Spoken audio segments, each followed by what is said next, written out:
Julian Assange is the founder of WikiLeaks. Tonight he's in jail in London. Reportedly, he's in poor health. He was arrested last year. U.S. authorities have charged him with violating the Espionage Act of 2017.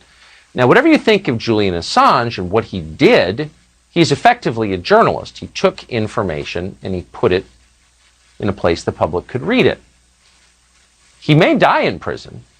The current president, Donald Trump, has the power to pardon Julian Assange. Indications he might, many are pushing for it. Should he do it, and if so, why? Julian Assange's fiancé, Stella Morris, joins us tonight. Stella Morris, thanks so much for coming on tonight. I appreciate it. So this is a subject that you've thought about, obviously, a lot, but give us the condensed version of why you believe the president should pardon Julian Assange.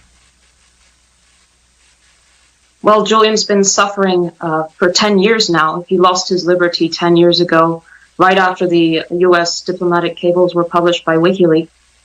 He's been in prison for 2 years now. He's not serving a sentence. He's just there because the U.S. Wants to put him on trial. And the consequences of a trial against Julian don't just affect him or us as a family. They affect everybody, because everyone agrees that this is a terrible, terrible case. It's a terrible case because it is the end of the First Amendment if it comes to pass. Julian doesn't face a fair trial in the U.S. He'll be tried in Alexandria, Virginia, where the jury pool will be composed of the people who live in Virginia, who have a preponderance of people who work for security contractors and the deep state. And yes, essentially, once he gets to the U.S., he'll be in the hands of the deep state.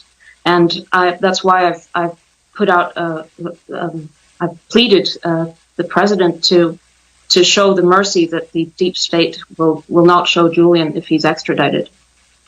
One of the so striking things about this case is that he is in jail because he released documents, which he did not steal. He simply provided a platform for those documents, that showed the U.S. government was illegally spying on me and everybody else in this country. 350 million Americans spied upon illegally by their government. Now, the people who did that, Clapper, Brennan, people who knew about it, participated in it, they are not being punished. But the guy who revealed that they were doing it is. What do you make of that? Well, look, as I said, everyone agrees that this is a terrible case. Republicans, Democrats, the ACLU, the Washington Post, the New York Times editorial board, the only people who are pushing for this are the worst elements of the deep state. That's true. Not just because they want to silence Julian, but because they want to end the First Amendment, because they see the First Amendment as a threat to their malfeasance, their abuse being exposed. That's what this case is about. Do you have any hope that Joe Biden would pardon Julian Assange? Or is that a rhetorical question? As I said, there are people in the Democrats, in the Republicans, that really understand what this case is about.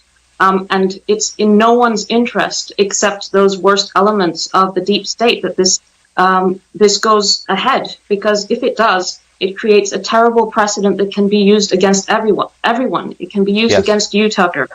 And Julian is, I see a lot of things that are said about Julian and that are entirely false. Julian is a libertarian.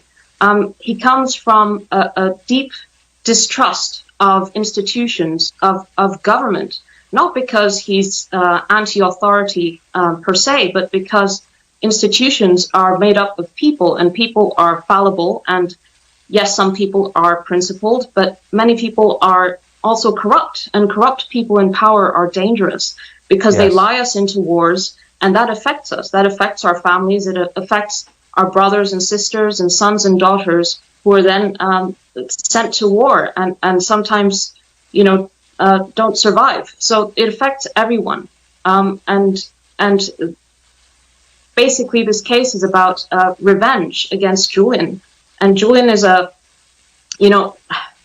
president has to think about what his legacy will be. Julian is the foremost, perhaps the foremost free speech campaigner alive in the West, and he's imprisoned.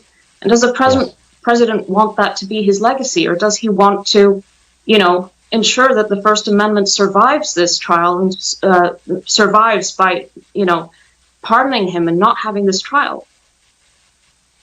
He is fortunate to have you speaking for him, because you were making a powerful case. Stella Morris, I appreciate your coming on tonight. For what it's worth, I think the president probably does want to pardon him. I think there are a lot of sinister people who don't want the pardon to happen. We'll see what happens. Great to see you tonight. Thank you. Good luck. Thank you, Tucker.